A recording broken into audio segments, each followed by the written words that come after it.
Celibato.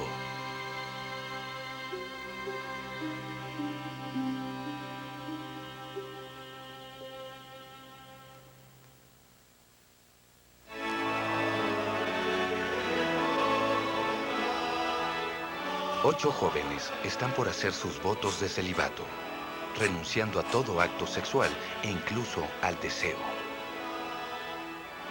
Ningún otro tipo de religión impone esta exigencia a su clerecía. Y hoy, la Iglesia Católica está en crisis. Crisis sexual. Desde 1960, 200.000 sacerdotes han renunciado a su voto.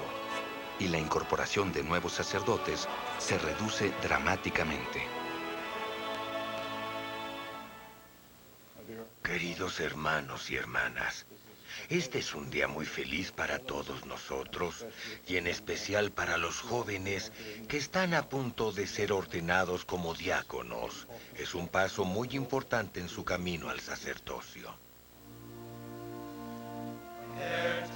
A principios de los 60, este seminario era uno de los 6 en la República de Irlanda, con más de 500 jóvenes estudiando para el sacerdocio.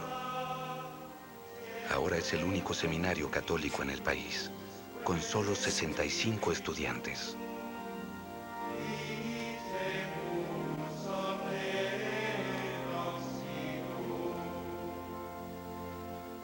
Pero aún más desastroso para la Iglesia ha sido el escándalo que vincula a sacerdotes católicos con el abuso a menores en al menos 10 países. El cardenal Desmond O'Connell, que oficia hoy aquí, enfrenta 450 acusaciones legales por abuso a menores en su propia arquidiócesis, Dublín.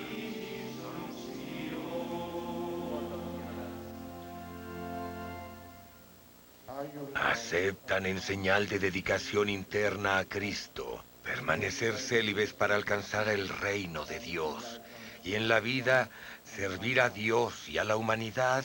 Acepto, acepto, acepto.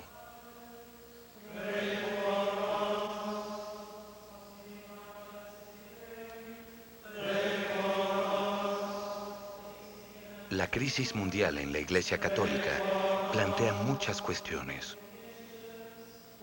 ¿La prohibición del sexo es saludable o puede resultar peligrosa? ¿Hay alguna relación entre la imposición del celibato y una aparente epidemia de abuso a menores por el clero? ¿Y por qué imposición? Cuando 8 jóvenes hacen sus votos para renunciar al sexo, deseo y tentación por el resto de sus días, ¿a quién beneficia? ¿A Dios? ¿Al resto de la humanidad? ¿Por qué celibato? ¿Por qué imponerlo? ¿Cómo le afecta a los que lo aceptan? La Iglesia Católica no es la única que venera el celibato. En el hinduismo, budismo y jainismo, las grandes religiones asiáticas con más de 1.000 millones de seguidores, el celibato es venerado, mas no impuesto. De acuerdo a sus enseñanzas, la vida humana se desenvuelve a través de un ciclo continuo de muerte y renacimiento, hasta que los fieles se acercan al nirvana.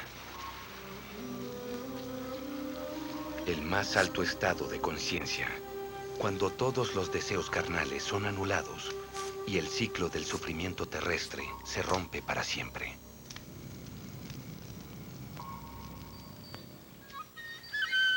Dentro de la fe hindú, aquellos que están más cerca de la perfección son los sadhu, mendigos errantes que han renunciado a los vínculos terrestres y posesiones.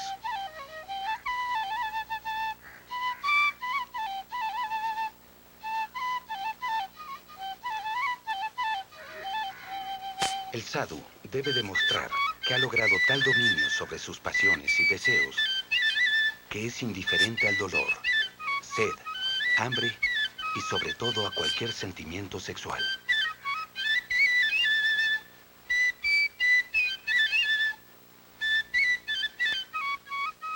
A los ojos occidentales, estas demostraciones rituales de los sadhu Esta total separación de su cuerpo y sus funciones naturales podrían parecer grotescas. Pero para los sadhu, es una prueba de supremacía del espíritu y la reducción de los deseos carnales a la nada. En la tradición budista, monjes y monjas se acercan al estado ideal cuando su deseo sexual y aún su identidad sexual se extinguen. Runchok tiene 14 años. Es hija de tibetanos exiliados que están a punto de renunciar a sus derechos y obligaciones paternales.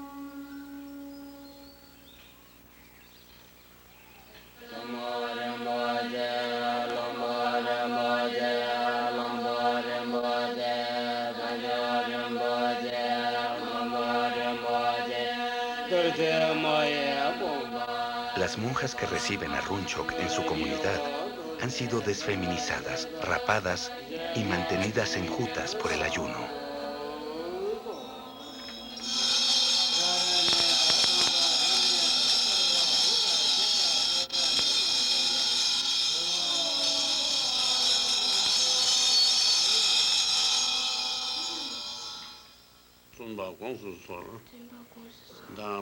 Siguiendo al lama, Runchok jura dedicarse a Buda y rehuir de la compañía de los infieles en esta vida y las futuras. La humilde respuesta de Runchok es un mantra. Lo que tú ordenes, lo obedeceré sin falta.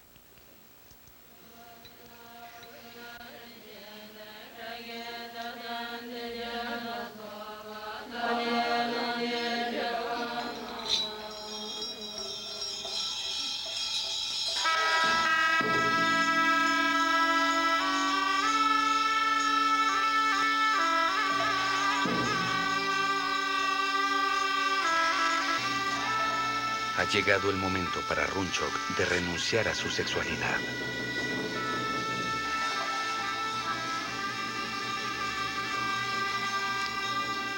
Cuando cae el último mechón, los senos de Runchok son atados con fuerza.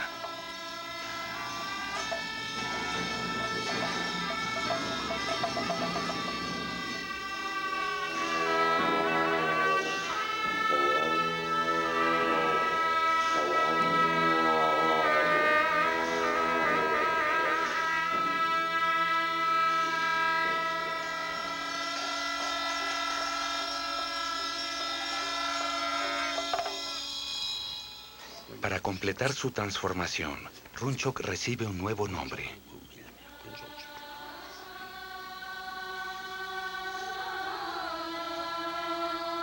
Runchok ha entrado a un convento donde el celibato es obligatorio. Una elección que sus padres hicieron por ella, pero que no exige su doctrina.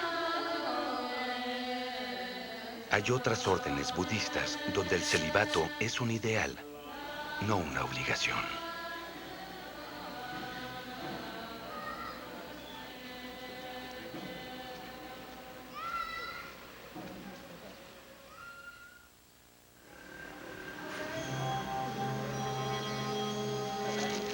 En el hinduismo, el celibato tiene una dimensión física, así como espiritual, que viene de la idea de que el deseo sexual, una vez dominado, puede ser redirigido y transformado en fuerza corporal y energía.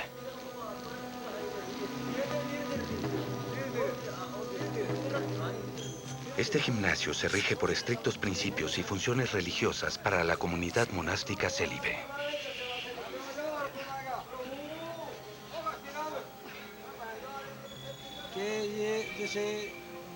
El gimnasio es un lugar espiritual.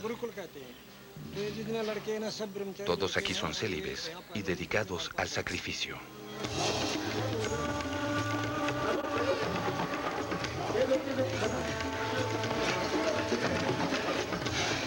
La idea de que el celibato promueve la fuerza y salud se remonta a un antiguo mito griego, en que el esperma era un elixir de la vida que recorría todo el cuerpo.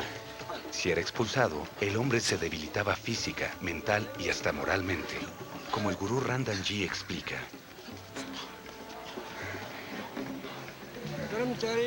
Si un hombre se casa, no puede conservar su fuerza. Continuamente será despojado de la energía vital.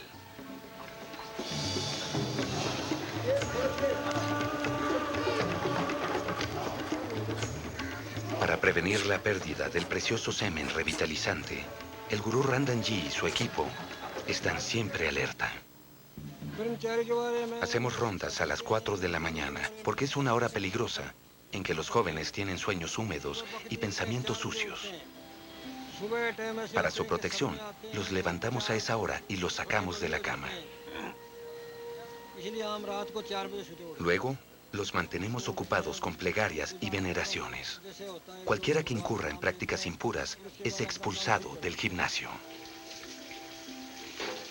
Pero al igual que otras instituciones de claustro masculino, este centro de monasterio muscular también tiene su compensación.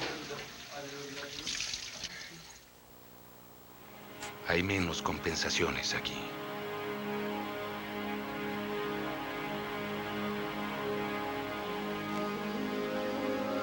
El monasterio de Saint Catherine en el desierto Sinaí, una región sin vida donde la tradición cristiana del celibato tiene sus raíces.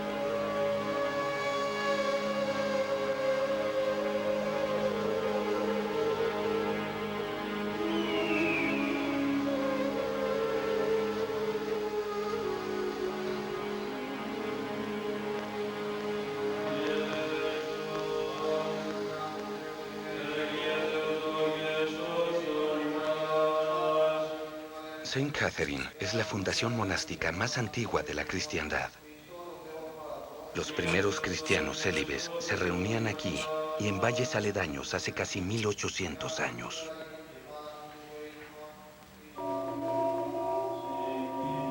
En las instalaciones del monasterio permanecen siglos de celibato, de miles de sacrificados hombres anónimos que pasaron su vida sin lazos familiares ni la sensación de amor humano. Ninguna religión ha llevado el celibato hasta los extremos fanáticos y autoflagelantes de los practicados por los primeros cristianos. Voces sugestivas en la iglesia tachaban el sexo, aún en matrimonio, de corrupto y sucio. El Dios que adoraban exigía total abstinencia, aunque significara el fin de la humanidad.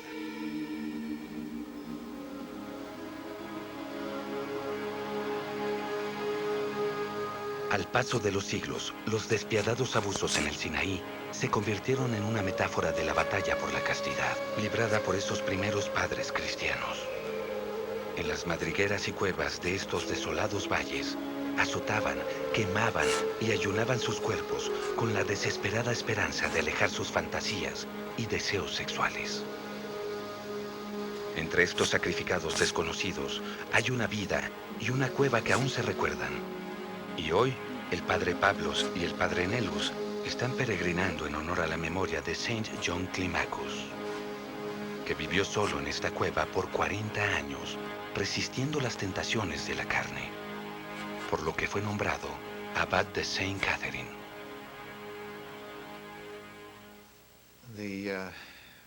El impulso o propensión a reproducirse es el proceso biológico más poderoso que haya existido en el planeta.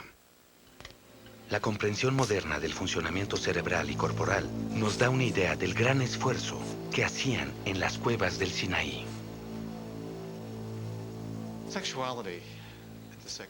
La sexualidad tiene aún más representaciones en el cerebro que el consumo de comida. El cerebro está programado y estructurado para la reproducción. Si reprimes tu impulso sexual, necesitas tomar la energía reprimida en ti por el deseo sexual y canalizarla de alguna otra forma. Una podría ser el éxtasis religioso o un fenómeno de conversión en el que sientas en tu cuerpo la misma sensación que experimentas con el orgasmo. La necesidad de reprimir el impulso más poderoso en el planeta es la clave para entender muchas prácticas y rituales católicos. En la Europa medieval, poblaciones enteras iban en procesión por el campo, flagelándose al caminar. Prácticas que aún continúan en las regiones más pobres del mundo católico. Cada Viernes Santo, el pueblo de San Fernando en Filipinas conmemora la pasión y crucifixión de Cristo. emociones de dolor y autoflagelación se tejen con los hilos de la tradición católica del celibato.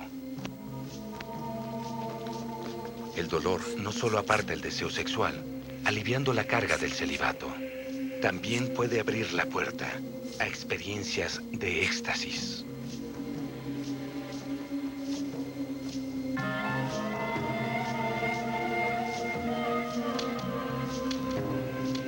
Escrito en su cueva del desierto del Sinaí, hace 1500 años, Saint John Climacus describió cómo observó almas impuras, locas por el amor físico, transformar esa energía en amor por el Señor. Para los científicos, estas conexiones ya no son un misterio.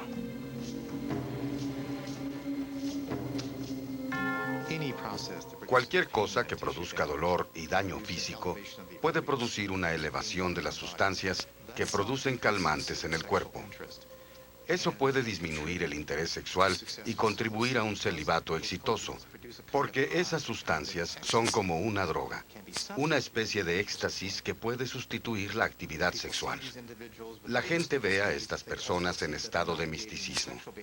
También ve que no les atrae el sexo, supuestamente por su voluntad. Da la conclusión aparente de que, por lo tanto, no tener sexo lleva a la espiritualidad. Eso, claro, es un error de observación, porque no se ve el tercer factor. El cerebro es quien produce ambas.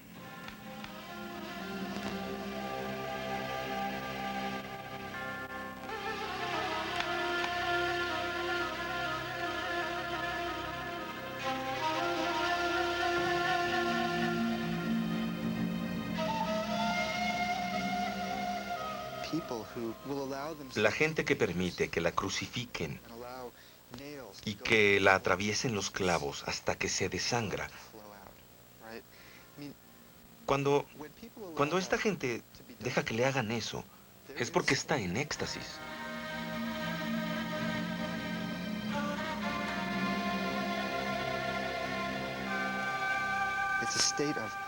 Es un estado de estoy listo para explotar, pero no puedo explotar.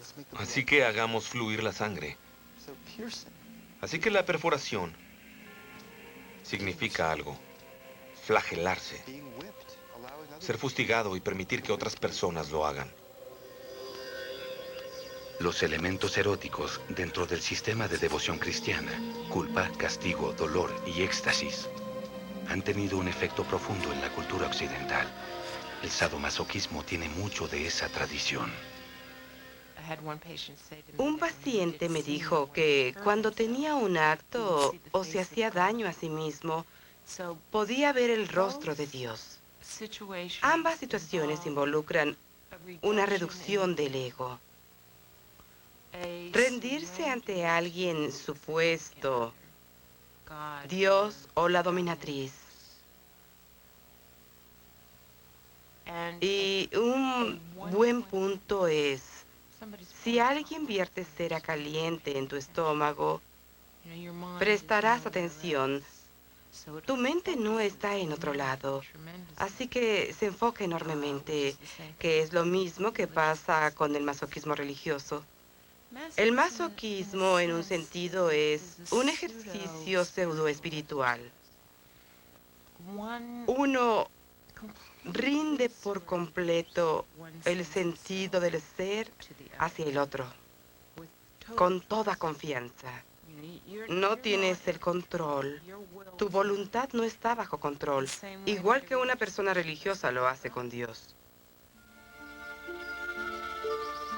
El cristianismo ofrece otra forma de rechazar el deseo sexual, no a través del dolor y la autopenitencia, sino invitando a que el celibato convierta la pasión erótica en adoración sublime por Cristo.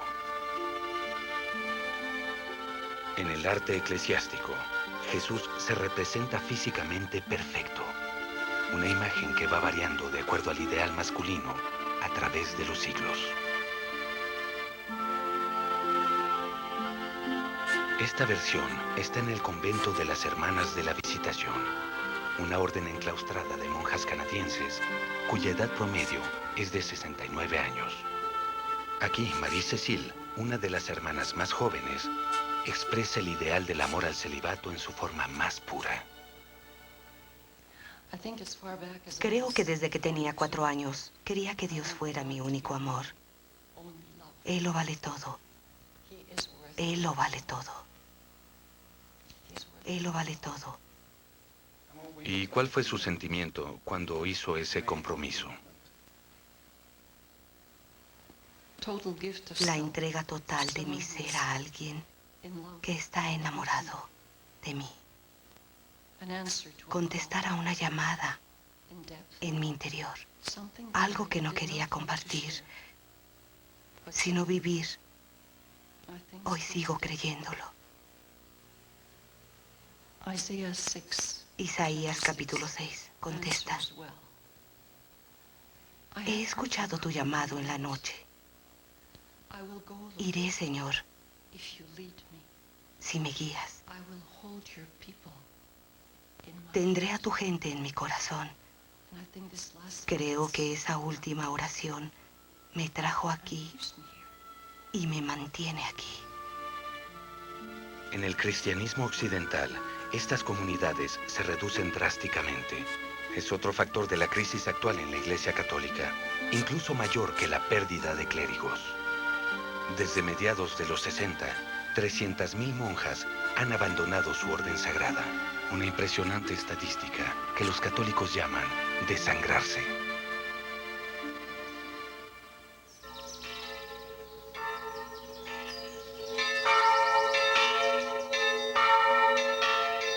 En países más pobres e inestables, las tradiciones y rituales del celibato femenino siguen tan fuertes hoy como en la Edad Media. Este es uno de más de 200 conventos de la Iglesia Ortodoxa en Rumania. País que aún sufre los estragos de 45 años de atroces dictaduras. El convento ofrece comida, refugio y asilo contra la dura realidad del mundo exterior. Hoy, Mariana y Aurelia se casarán con Jesucristo. ¿Qué sienten mientras llega la hora? Me siento indigna del novio perfecto. Estoy agradecida de que me acepte como novia. A diferencia de un hombre, Dios es perfecto. Jamás miente. Cumple sus promesas mientras accedamos a hacer lo que Él nos pida. Como novia, ¿por qué viste de negro? Porque mi novio está en otro mundo. Usaré este velo negro toda mi vida. Incluso seré enterrada vestida así. Mi noche de bodas con él será en el cielo.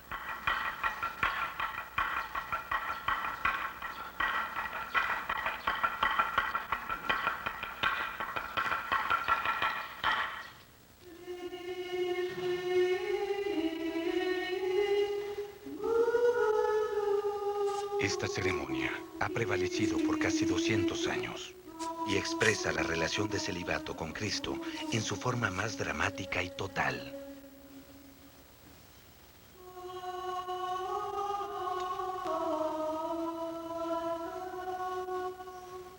Vestidas de un blanco virginal y escudadas como novicias bajo las negras alas de la Madre Superiora, Mariana y Aurelia son guiadas hacia el altar y hacia su novio invisible, que no se unirá a ellas hasta que mueran. ¿Por qué se postran ante el altar el día de hoy? Porque adoramos al Señor, venerado Señor. ¿Desean ser dignas del rostro de los ángeles y ser aceptadas como monjas? Sí, amo bendito, con la ayuda del Señor. ¿Mantendrán la humildad y la virginidad? Sí, amo bendito, con la ayuda del Señor. ¿Permanecerán en reclusión monástica hasta que exhalen su último aliento? Sí, amo bendito, con la ayuda del Señor. Que el velo de su santidad viva a salvo de todo deseo carnal. Como novias de Cristo, Mariana y Aurelia recibieron nuevos nombres en un ritual con tintes de ceremonia budista.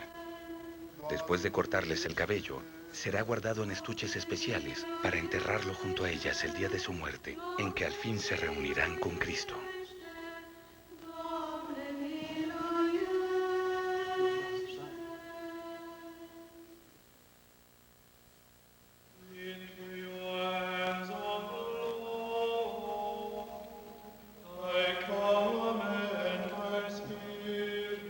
A través de la cristiandad, comunidades de monjes y monjas han continuado la tradicional dimisión sexual impuesta por los primeros padres del desierto.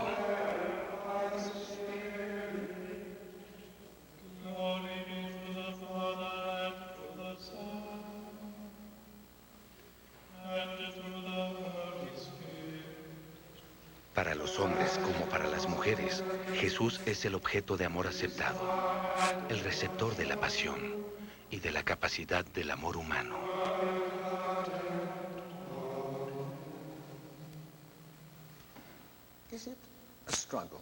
¿Es un sacrificio mantener el celibato? A veces sí. Otras veces se vuelve natural. Pero sí, eso pasa. Pero sospecho que es parecido con el matrimonio. El celibato tal vez sea más difícil que el no celibato. Porque hay algo. Porque el celibato incluye renunciación. Y eso siempre es difícil. Muy difícil. Desde los primeros años con los padres del desierto, los lapsos sexuales han sido un hecho de la vida monástica. Monjes han tenido hijos y han acosado a novicios a quienes decían: con vino y muchachos, los monjes no necesitan al diablo para tentarlos. John Climacus, al ser nombrado abad de St. Catherine, se horrorizó al ver que las mulas también eran objeto de la lujuria de los monjes. A pesar de esas fallas, hubo un gran movimiento en Roma para extender la obligación del celibato desde monjes y monjas hasta el clérigo. La batalla duró por más de 1000 años, en los cuales padres, obispos y 39 papas, incluyendo a San Pedro en persona, se casaron. Pero en el año 1139, el celibato se convirtió en mandato, impuesto para todo el clero. La Iglesia Católica Romana se ha vuelto una organización imperial y el celibato impuesto ha sido un arma poderosa para controlar ejércitos de padres, monjes y monjas. Y hubo otros beneficios. Los padres célibes no tienen hijos que hereden su dinero y propiedades. Todo se queda para la Iglesia. Cada documento que he leído, documentos históricos referentes al celibato, toman en cuenta 3 cosas. Progenie, ningún hijo. Propiedad, a quienes pertenecía. Y poder. De todas, para mí, la fundamental es el poder. Si controlas la sexualidad de alguien, puedes controlarlo. En sus primeros años de mandato, la Iglesia casi pierde el control. Aún siendo prohibido el matrimonio, padres, obispos y hasta papas cometieron adulterio e incesto. Juan, apodado antipapista, se rumora que sedujo a 200 mujeres durante sus 5 años de reinado. Pío II e Inocencio VIII procrearon muchos hijos bastardos. Julio III mantuvo una relación sexual estable con un muchacho que encontró en las calles de Palma y que después fue cardenal.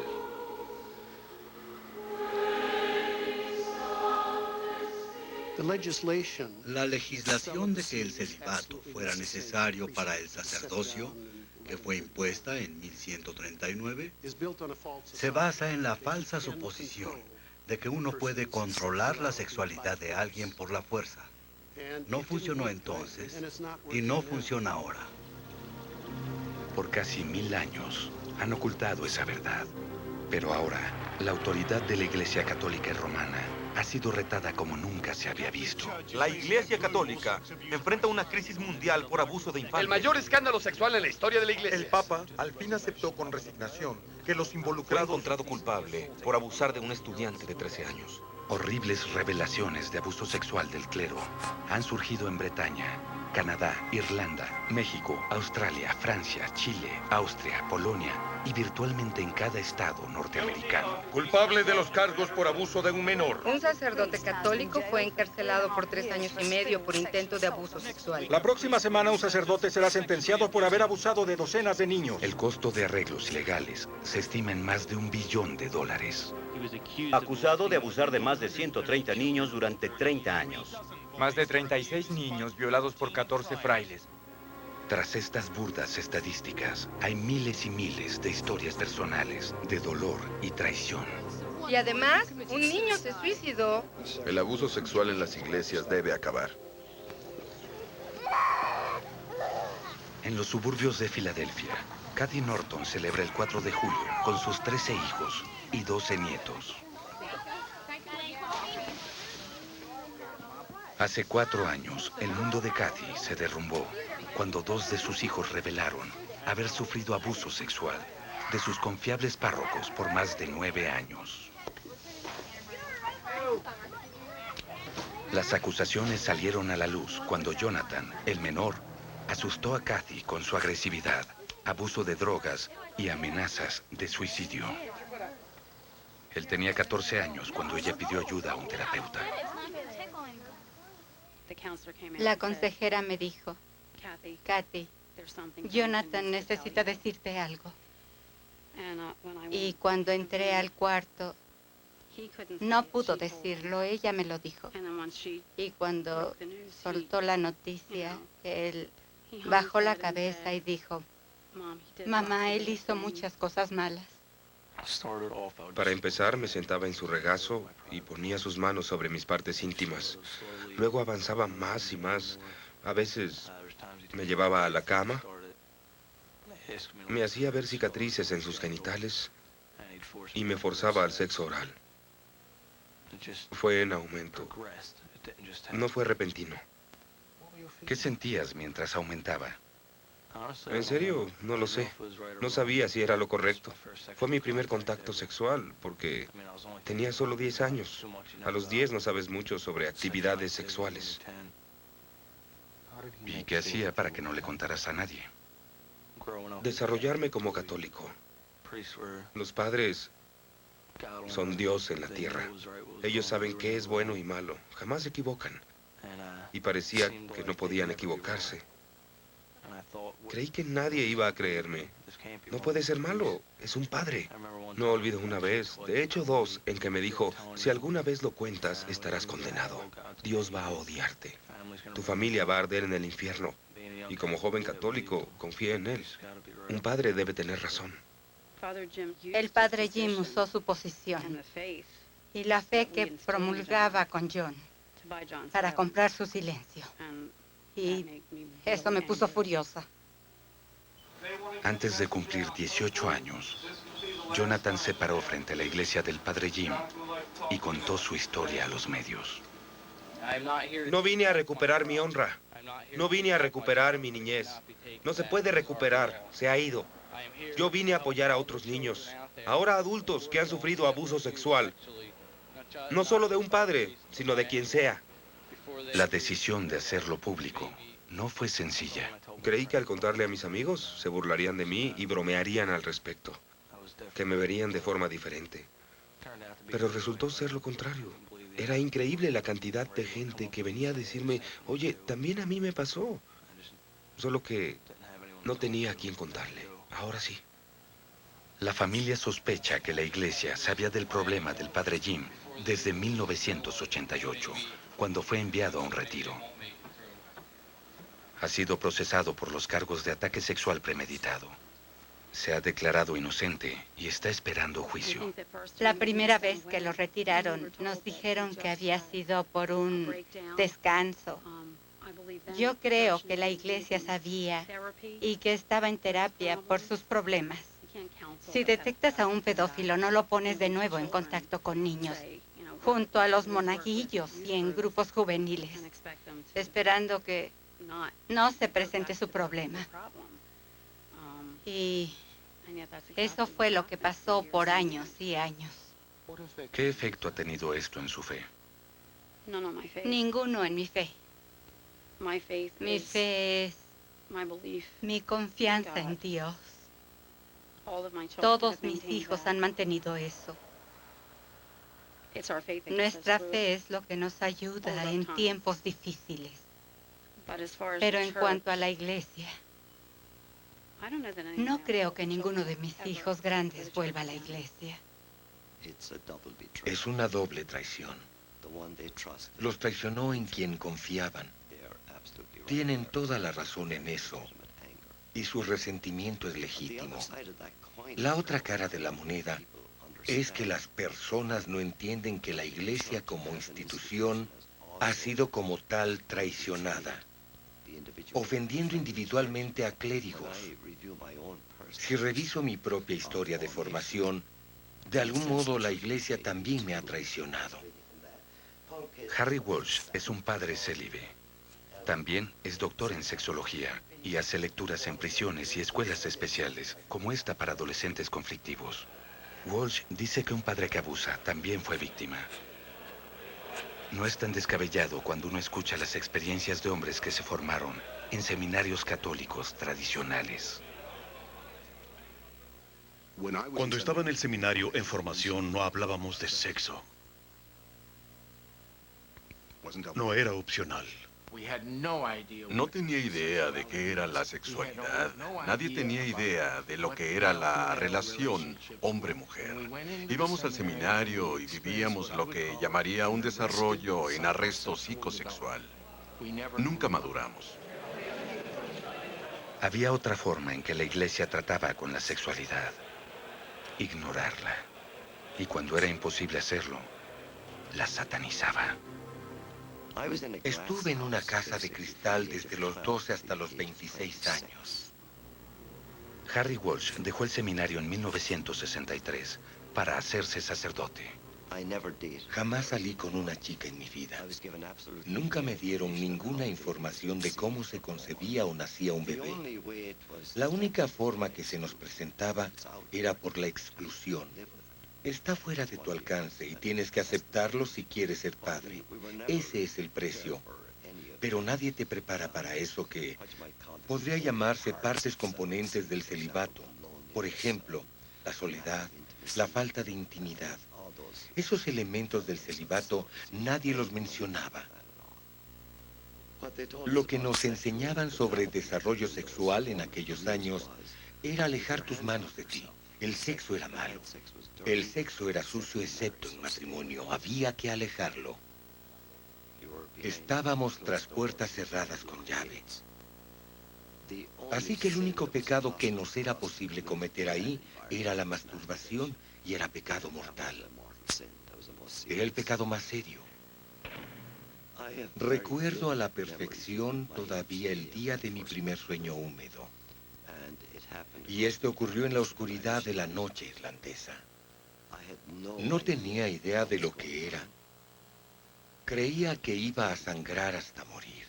Sentía una especie de culpa subliminal porque ocurrió en mi área genital. Por lo tanto, debía ser malo. Así que tomé el rosario que tenía bajo la almohada y recé a la Virgen María que me perdonara, que no había sido mi intención hacer algo malo. La iglesia congela a la gente en una etapa inmadura de desarrollo psicosexual. Tenemos padres ordenados que emocionalmente tienen la misma edad que cuando iniciaron el seminario. Grandes profesionales como el doctor Richard Saib, contratado por la iglesia para el tratamiento de padres abusadores, también creen que el problema está en el corazón de la enseñanza católica de la sexualidad, más que en la simple inmadurez. El principio que dicta la Iglesia Católica, al que se adhiere y toma como absoluto, es que cada pensamiento sexual, palabra, deseo y acción fuera del matrimonio es pecado mortal. Todo sin excepción y todo acto sexual dentro del matrimonio que no sea para concebir es un pecado mortal. Así es básicamente, en blanco y negro. Si le impones algo a alguien y tiene impulsos biológicos y su impulso lo atormenta, Necesita un escape. Te queda una situación imposible. ¿Qué harías? Establecer un sistema de raciocinio donde decides que está bien. Eso es lo que hacen. Eso hace un pedófilo. Él es un paciente del Dr. Bradford. Le diremos Robert. Sus motivos para elegir el celibato eran típicos en muchos padres pedófilos, pero el resultado no. ¿Tomó la decisión de entrar al sacerdocio consciente de su problema? Sí. ¿Y qué pasaba por su mente al tomar esa decisión? En serio, esperaba poder dejarlo todo atrás, poder olvidar mi sexualidad y volverme asexual, y que tal vez con la ayuda de Dios no tendría esos sentimientos, que desaparecerían, todo se iría. Y eso nunca sucedió. En el seminario, Robert tuvo muchos encuentros homosexuales, pero eran mal sustituto de lo que en realidad él quería. La oportunidad llegó al fin en su primera parroquia, donde Robert abusó sexualmente de un monaguillo de 11 años. En algún momento dijo, ¿no debería hacer esto? ¿Es traicionar la confianza? Sentía confusión. Estaba enojado conmigo, pero a la vez había encontrado a alguien que en verdad me importaba y de verdad amaba a esa persona. Recapitulando, ¿no cree que lo lastimó? Yo sé que sí, claro. Según Robert, el abuso continuó hasta la edad de 18 años. El muchacho insistió en que la actividad sexual acabara. Después de que el aspecto sexual de mi relación terminó con este individuo, sentía lujuria por la gente menor, como otro niño de 13 años. Y sabía que no quería eso de nuevo. Recuerdo que contemplé el suicidio, sabiendo cómo lo haría y dónde lo haría. Robert buscó ayuda. Primero terapia, luego castración química y al final una medida extrema, castración quirúrgica. Pero el impulso sexual está en el cerebro. La castración reduce la testosterona, pero solo es una hormona. No se elimina el impulso al destruir el instrumento. El impulso va a estar ahí. Sí, creo que somos seres humanos sexuales. Creo que muchas personas tienen fantasías y también que muchas personas tienen fantasías ilegales. Aún así, las fantasías no son lo malo es cuando las realizas. Lo que la castración me dio fue libertad de no realizarlas, de poder elegir. Después de la castración, su pasado lo atrapó. Su víctima fue a terapia y el terapeuta reportó el abuso. Robert fue identificado, enjuiciado y encarcelado. No importa lo que haga o lo que diga, aún soy un pervertido sexual. Robert entró al seminario porque tenía miedo de su sexualidad, aunque dice que esto pudo evitar una oportunidad. ¿Qué es lo que atrae a otros a esta vida de renunciación? Hay muchas personas que entran al sacerdocio para acabar en verdad con su sexualidad.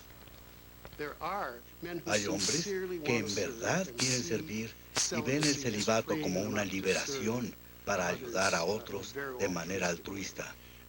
Y hay muchas personas que entran y están atraídas instintivamente a esa vida porque es cómoda para una persona con tendencias homosexuales. Creo que también hay personas que son sociópatas que entran al seminario porque así es sencillo disfrazar su falta de desenvolvimiento, su maldad, en resumen. El lado oscuro del celibato obligatorio ha ido más allá de lo personal y psicológico, hasta volverse un problema social.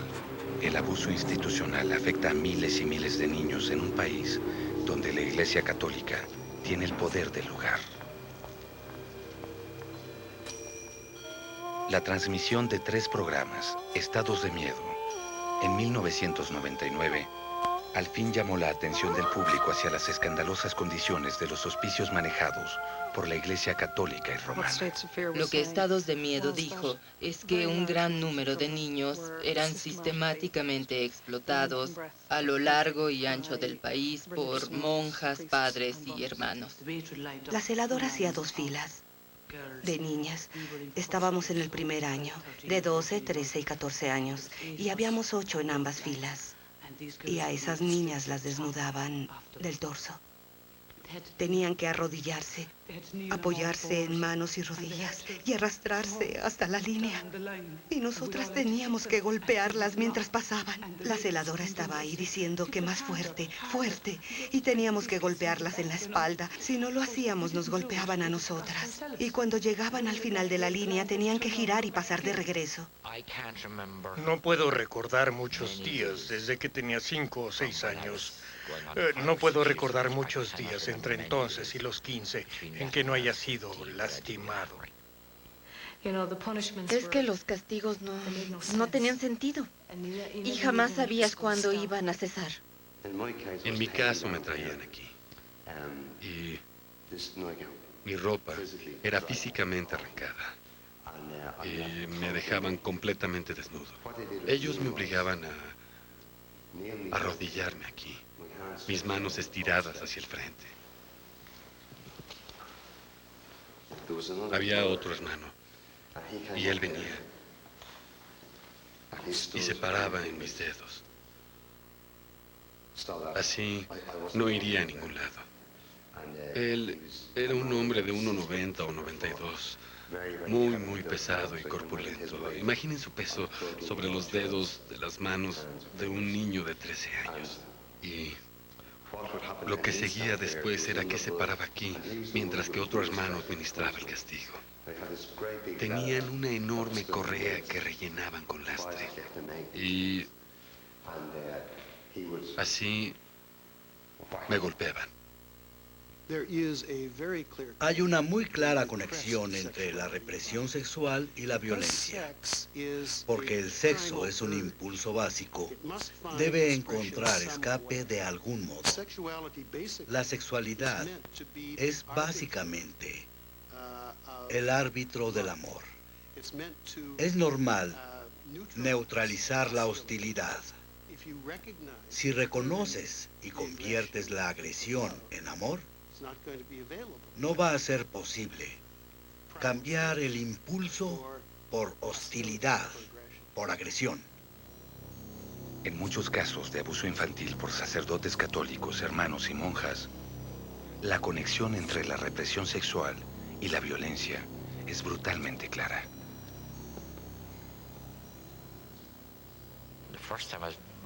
La primera vez que fui terriblemente abusado sexualmente fue el día de mi primera comunión. Ese día fui sádicamente violado. Le dije a la monja que me encontraba en mal estado. La monja fue y le dijo al hermano que me había puesto yodo en las heridas, y luego el hermano vino y me golpeó y me golpeó. Pasaron varios días antes de que viera la luz, me enviaron a la enfermería, fui marcado brutalmente. Dijo que me quitara la ropa. Y allí enfrente de toda la clase, se sentó en la banca del escritorio, con un pie en la banca, donde los muchachos se sentaban a escribir, y su otro pie en el suelo. Entonces se abrió la sotana, me puso encima de él y puso su mano izquierda bajo mis partes privadas, mis genitales y mi escroto, y apretándome y golpeándome como el demonio en mi recto desnudo, en mi trasero, en mis nalgas. Me golpeó terrible. Tenía espuma en la boca y saltaba y rebotaba. Estaba teniendo un orgasmo enfrente de todos los alumnos. Al menos 30 niños. Muchos de ellos deben recordarlo. No fui el único al que se lo hizo. Duele ser degradado de tal manera. Y duele haber sido... Ni siquiera tuvo la decencia de maltratarme en privado. Era un bastardo. Casos como este han encendido la ira pública. Pero el error es suponer que representan todo el cuadro, que toda crisis en la iglesia es por abuso infantil. Psicólogos con experiencia en tratamiento de clérigos tienen una perspectiva diferente. Es muy claro que no todo el panorama en cuanto a la disfunción sexual del clero es pedofilia. No en términos de números, claro. He declarado en mis investigaciones que el 6% de los sacerdotes en Estados Unidos se involucra sexualmente con menores. Ahora es el 6%. La razón de que haya tenido tanta fuerza en la sociedad es porque es ilegal. Así que el enfoque en la cuestión ilegal atrae los reflectores. Pero esta es la cuestión. Cuando estableces el hecho de que algunos sacerdotes se involucran sexualmente con menores, y eso no es cuestionable, es cierto, te preguntas, ¿qué hacen los otros sacerdotes? ¿Son, en verdad, célibes? No es fácil penetrar en una institución que da un gran premio a la obediencia y lealtad. Pero hay padres devotos que creen que la única forma de acabar con la crisis es dar respuestas francas a estas preguntas, aunque sea doloroso. Conozco padres a los que les gusta la pornografía y se justifican diciendo que lo hacen en privado y no lastiman a nadie. Conozco padres que tienen relaciones secretas ocultas y son dos adultos que están de acuerdo. Se justifican diciendo, en verdad no soy célibe. Así que ahí está al descubierto. Hay sacerdotes, conozco varios que tienen relaciones serias también, ya sean heterosexuales u homosexuales. Y también se justifican y cargan con eso manteniendo el sacerdocio activo. Así que está en la mesa. De verdad, es obvio. Lo que no conozco es a célibes de verdad. El padre Douglas Dan Durant jamás ha cuestionado su fe o su compromiso hacia el sacerdocio. Lo que le preocupa es el efecto del celibato obligatorio en su ministerio. Es un gozo el sacerdocio. Adoro ser padre. Amo lo que hago. Cuando la iglesia está llena, hay una sensación de pertenencia. Siento que mi vida tiene un sentido.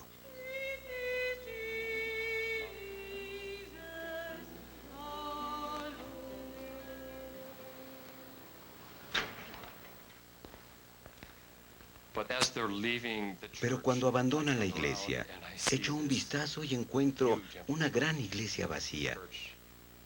Y esa iglesia simboliza el vacío de mi interior. ¿Alguna vez se ha sentido tan atraído hacia alguien que haya pensado dejar el sacerdocio? Sí, claro. En dos diferentes ocasiones durante 21 años de sacerdocio. Eso me petrificó por varias razones. Así que mejor lo olvidé. Me arrepiento de no haber llevado esas relaciones más lejos. En serio. ¿Se siente controlado? Sí, claro. ¿De qué forma? Controlado en el comportamiento. Controlado en mi nivel y tipo de relaciones. Controlado económicamente. Controlado cuando mi pensamiento procesa. También en parte de esta entrevista. ¿Entiendes? Soy muy consciente de mis propios miedos aquí, porque siento que aunque hablo con alguien, no debería estar hablándole sobre algo que no debería. Jesús reunió a un grupo de amigos a celebrar su última cena. Tomó el pan en sus manos y lo bendijo.